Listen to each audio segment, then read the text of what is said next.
Connor and Madison barely know him anyway. My name is Carter Reynolds. I'm 42 years old. I run Reynolds Security Solutions.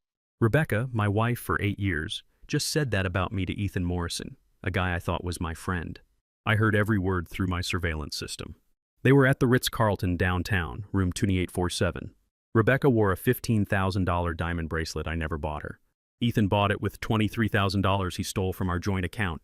Rebecca laughed when she said my kids barely knew me.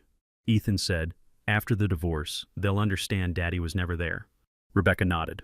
We'll make sure they see the truth. 8 years married. 12 years Army intelligence. 15 years building my business to $2.3 million annual revenue. These idiots thought they could take it all. If you like stories about cheaters getting exactly what they deserve, hit like and subscribe right now. We post new stories daily, each one crazier than the last. Back in 2013, I left the Army after 12 years in military intelligence. Started Reynolds Security with $50,000 saved and a laptop.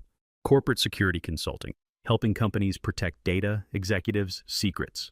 Businesses pay big money for someone who thinks like the bad guys. Met Rebecca Walsh at a charity dinner for Chicago Children's Hospital. She was 28, I was 34.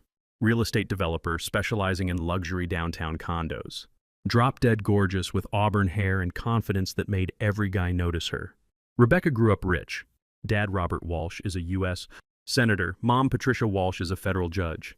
They lived in a $3 million Lincoln Park house, sent Rebecca to private schools her whole life. She expected the best of everything. First date cost me $300, dinner at Alinea, Chicago's fanciest restaurant. Rebecca ordered the most expensive wine without looking at prices. Should have been a warning sign.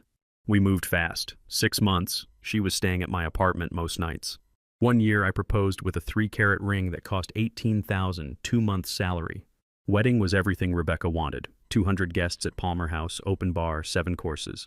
Total cost $85,000. I paid it all. First few years felt like winning the lottery. Business growing fast. Rebecca making good money selling high-end condos. Bought a 4-bedroom Lincoln Park house for $1.2 million. 2 BMWs in the driveway. Europe vacations twice yearly. Rebecca loved the lifestyle my success provided. Designer clothes from Nordstrom. $3,000 shopping trips without thinking. First-class flights everywhere. Dinners where entrees cost $60. She'd tell friends how successful her husband was. By 2016, I was pulling serious money. Reynolds Security had 12 employees, major corporate contracts. Rebecca said she was ready for kids. Connor born March 15th, 2016, 3:22 a.m.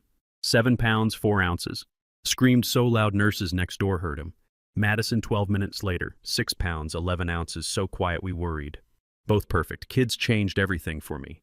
Started working longer hours, taking bigger clients, pushing harder than in the Army. Every contract, every late night was for their future. Rebecca seemed to understand. Brought me coffee during late office sessions. Massaged my shoulders when cases stressed me out. Bragged to mom friends about how hard I worked for our family. 2018, things changed. Rebecca had phone conversations that stopped when I entered rooms. Started going to social events without me. Galleries, charity dinners, industry parties. When I asked why I wasn't invited, "You're always too busy with work anyway." That's when Ethan Morrison appeared. Rebecca introduced him as a business partner. Guy was 35, divorced, no kids. Black BMW M5, 2000er suits. Had this easy charm, could walk into any room and have everyone listening within 10 minutes. Rebecca said Ethan had commercial real estate connections for her expansion plans. They'd partner on some big downtown development project. She'd spend hours at his office planning strategy, come home talking about how brilliant he was. I liked Ethan immediately. Stupid mistake. He'd come for dinner every few weeks. Brought expensive wine, 100+ bottles. Had gifts for Connor and Madison, toys, books, stuffed animals. Kids loved him. Ethan and I would sit in my living room after dinner, drinking whiskey and talking. Sports, politics, business strategy. He seemed interested in my work, asked smart questions about corporate security, expressed admiration for military service. What I didn't realize, every conversation was intelligence gathering. Every question about my business was learning how to destroy it. Every compliment was studying my weaknesses, figuring how to exploit my trust.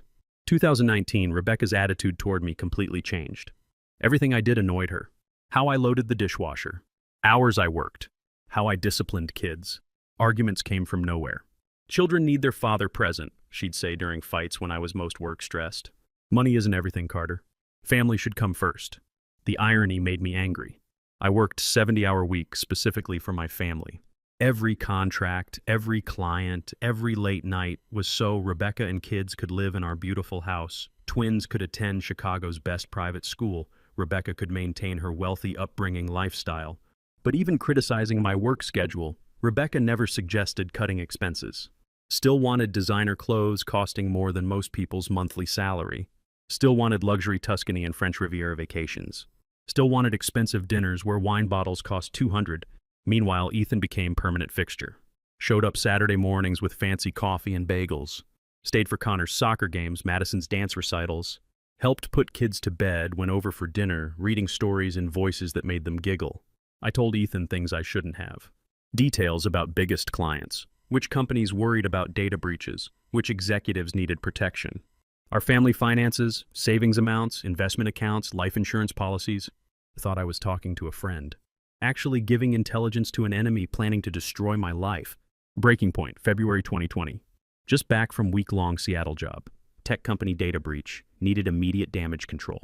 Client paid $75,000 for 7 days' work. Exhausted but excited to spend family time. Instead, walked into house full of strangers. Rebecca barely looked up from laptop. Quick, "Oh, you're back," like I was the mailman. Connor and Madison, who usually ran screaming daddies home, after trips, seemed shy. When I asked what was wrong, Rebecca said something that hit like a punch. "They're not used to you being here anymore. You've become a stranger in your own home." That night, lying next to a woman who felt more distant than when we were dating, I made a decision. Figure out what was happening to my family and fix it. Investigation started small. 12 years military intelligence teaches you, don't jump to conclusions. Gather data, analyze patterns, build complete pictures before acting. Started with Rebecca's laptop, MacBook Pro she used for work but left open in kitchen while making coffee or getting kids ready for school.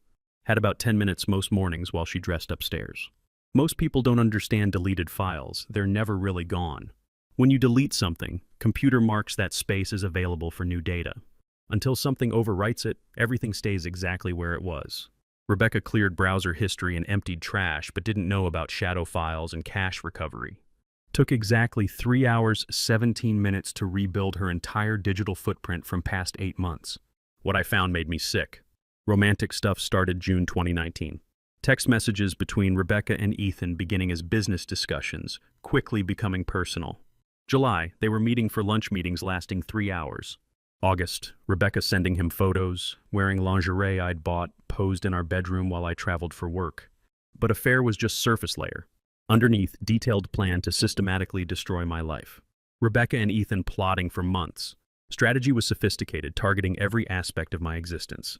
They'd claim I used security equipment to illegally spy on competitors, destroying professional reputation, opening lawsuits that would bankrupt Reynolds Security. They'd argue I was psychologically unstable, obsessed with surveillance and control, potentially dangerous to family. Rebecca's mother, Judge Patricia Walsh, would help ensure custody battle went their way. Father Senator Robert Walsh had connections throughout Chicago's legal and business communities who could blacklist me from future contracts. Most damaging document, draft custody petition, Rebecca worked on with divorce attorney Lawrence Sterling. She painted me as emotionally distant workaholic who abandoned family responsibilities pursuing financial gain.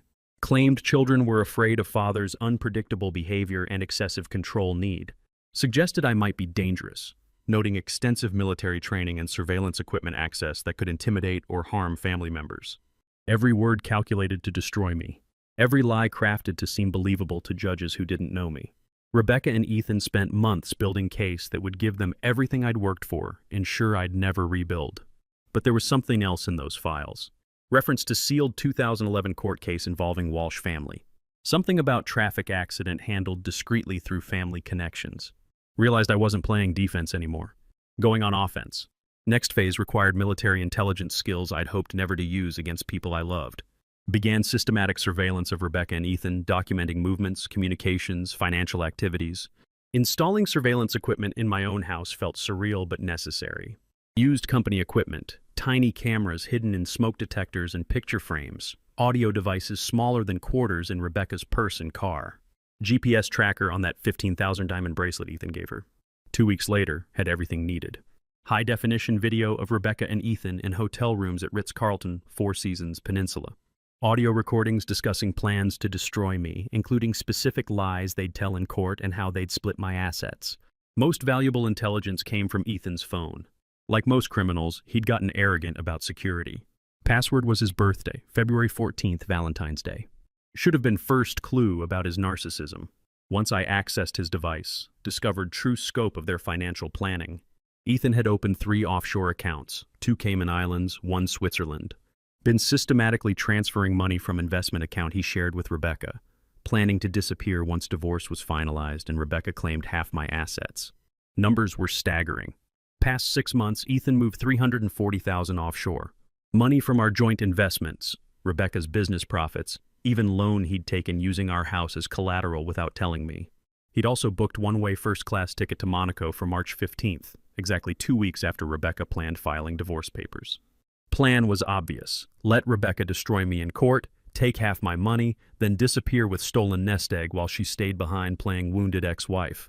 This wasn't just betrayal. Organized theft on massive scale. Investigation into Walsh family buried secrets took 3 weeks but proved most valuable intelligence I'd ever gathered. Sealed 2011 court case involved Rebecca's younger brother, Timothy Walsh, who killed entire family while driving drunk. Victims were Maria Rodriguez, 34, nurse at Children's Memorial Hospital. Husband Carlos Rodriguez, 36, construction worker. Daughters Isabella, 8, and Sophia, 5. Driving home from Sophia's Chuck E. Cheese birthday party when Timothy Walsh, drunk and driving father's Mercedes 70 mph in 35 mph zone, ran red light and slammed into their Honda Civic. All 4 Rodriguez family members died instantly. Timothy Walsh walked away with bruised rib. Judge Patricia Walsh made sure her son never faced real consequences. Evidence suppressed. Witnesses intimidated into changing stories. Prosecutor convinced to accept plea deal sending Timothy to private rehab 6 months instead of prison for vehicular manslaughter. Senator Robert Walsh made strategic campaign contributions totaling $150,000 to district attorney's re-election fund, ensuring son's freedom. 12 years, Rodriguez family's extended relatives tried getting justice. Every lawyer consulted told them case was hopeless because evidence was sealed and Walsh family had too much political influence. Spent 3 weeks verifying every detail, cross-referencing court documents with financial records, tracking witnesses paid to stay quiet. Assembled ironclad proof Walsh family corrupted justice system to protect killer. Now had leverage to destroy them all. First, let Rebecca and Ethan make their move. Wanted to see exactly how far they'd go. Call came Tuesday morning, early March. Lawrence Sterling, Rebecca's attorney, voice dripping arrogance.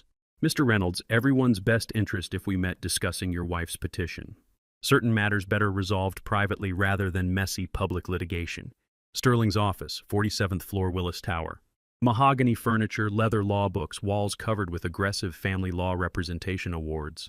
Guy clearly made good living destroying husbands. Sat behind massive desk like king on throne, sliding thick folder across polished surface. These are Mrs. Reynolds' terms. Sign these documents, avoid court battle you're guaranteed to lose. Opened folder, read demands. Rebecca wanted full custody Connor and Madison, me allowed supervised visitation 1 weekend monthly. Our house, both BMWs, 60% of Reynolds' security assets, about $1.4 million. Alimony $8,000 monthly next 15 years. Sterling leaned back in leather chair, clearly enjoying what he assumed was my shock. Mrs. Reynolds has substantial evidence of your inappropriate behavior. Surveillance equipment obsession. Emotional absence from children's lives. Military interrogation techniques in business suggesting possible psychological instability. Paused for effect. Judge Patricia Walsh already reviewed preliminary evidence, indicated she'd look very favorably on Mrs. Reynolds' petition. Judge Walsh, Rebecca's mother. Highly respected federal judiciary member with impeccable fairness and integrity reputation. She'll recuse herself from official proceedings, but her preliminary assessment carries significant weight with colleagues throughout circuit. Closed folder, stared at Sterling long moment. Reached into briefcase, pulled out manila envelope, placed carefully on his desk. Give this to your client. Tell her to read very carefully before deciding how aggressive she wants to be. Sterling frowned, not accustomed to being dismissed easily. What exactly is this? Just deliver it, Lawrence. Might want to start looking for new client. Envelope contained everything. High-resolution photos Rebecca and Ethan in hotel rooms. Printed copies, text messages planning my destruction. Bank statements showing money they'd stolen from accounts. Financial records proving Ethan's offshore theft. Most importantly, complete investigative file on Rodriguez's case, including new evidence that could finally bring Timothy Walsh to justice and destroy Walsh family's carefully constructed public image. First phone call came 6 hours later. Rebecca, voice shaking with rage and terror. Carter, we need to talk. Right now. No, Rebecca. Everything I have to say is in that envelope. You don't understand what you're doing. My family has connections throughout this city. They can destroy you in ways you can't imagine. Your family has secrets, Rebecca. Dark, ugly secrets they've spent 12 years hiding. Now I have all of them. You're bluffing. Am I? Ask your mother about Maria Rodriguez. Carlos, 8-year-old Isabella and 5-year-old Sofia. Ask her how much it cost your father to keep Timothy out of prison for murdering entire family. Line quiet, almost 30 seconds. What do you want? She whispered. Justice. You withdraw divorce petition immediately, sign agreement giving me full custody, Connor and Madison. Ethan returns every stolen penny, disappears from our lives permanently. Your mother resigns from bench before I take this to FBI and media. You're asking us to destroy our lives. You tried destroying mine first. Difference is, everything I have on your family is true. Second call from Ethan, hour later. Where Rebecca was scared, Ethan was furious. You sick bastard. You've been spying on us like psychopath. I'm going to make sure everyone knows exactly what kind of sick freak you are. Go ahead, make sure you tell them about $340,000 you stole. Mention offshore accounts and one-way Monaco ticket. I'm sure Rebecca will be interested hearing about your exit strategy. Line went quiet. That's right, Ethan. I know everything. Every account, every transfer, every lie you told Rebecca about feelings for her. You were planning to screw her over just like you screwed me. You can't prove anything. I can prove all of it. Bank records, flight confirmations, hotel receipts, documentation of every crime you've committed past year. Only question is whether you want to face charges in Chicago or spend life running from federal investigators. Third call was one I had been waiting for. Judge Patricia Walsh, usually commanding voice reduced to something smaller and fragile. What exactly do you want, Carter? Told Rebecca what I want. Justice for Rodriguez family. Consequences for your son. Your family out of my life permanently. You're asking me to destroy my career, reputation, everything I've worked for. You destroyed those things 12 years ago, helping your son get away with murder. I'm asking you to finally face consequences. And if we don't agree to your terms, then Maria Rodriguez, Carlos Rodriguez, Isabella Rodriguez, and Sofia Rodriguez finally get justice they deserved 12 years ago. Your entire family pays the price for what you did to them. Hung up without waiting for response.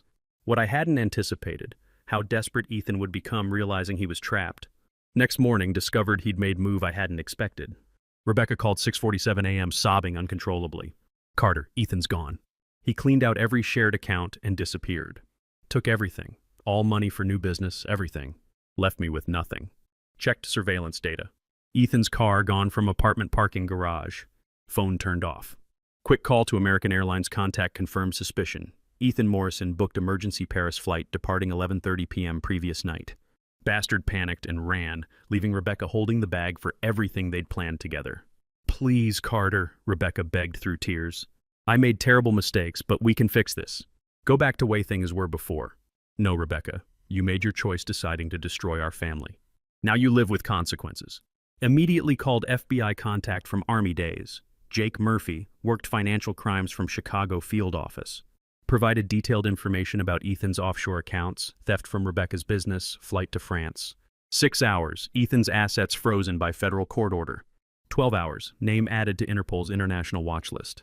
18 hours, arrested at Charles de Gaulle Airport trying to board connecting Switzerland flight. Country with no U.S. extradition treaty. 2 weeks later, final meeting in Lawrence Sterling's office. Rebecca sat across looking completely different from confident woman I'd married 8 years earlier.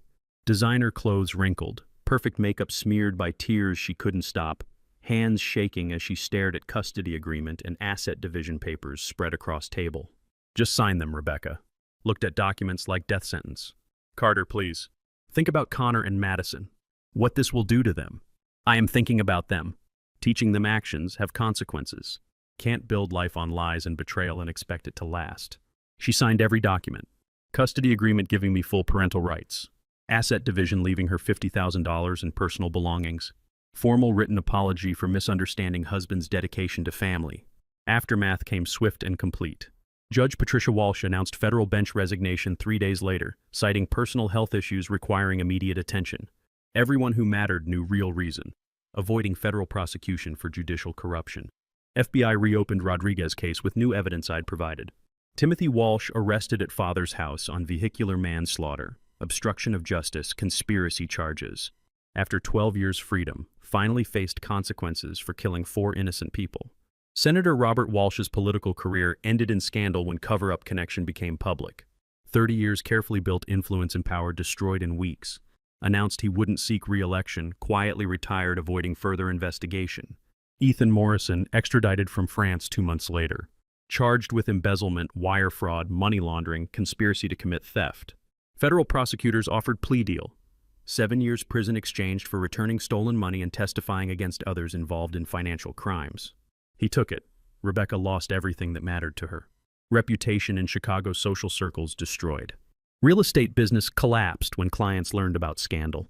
Wealthy friends stopped returning calls. Forced to sell BMW, jewelry, designer clothes, paying legal bills exceeding $200,000. Eventually found work as receptionist at small Schaumburg real estate office, making $32,000 yearly, about what she used to spend on handbags monthly. Luxury lifestyle she'd expected growing up was gone forever.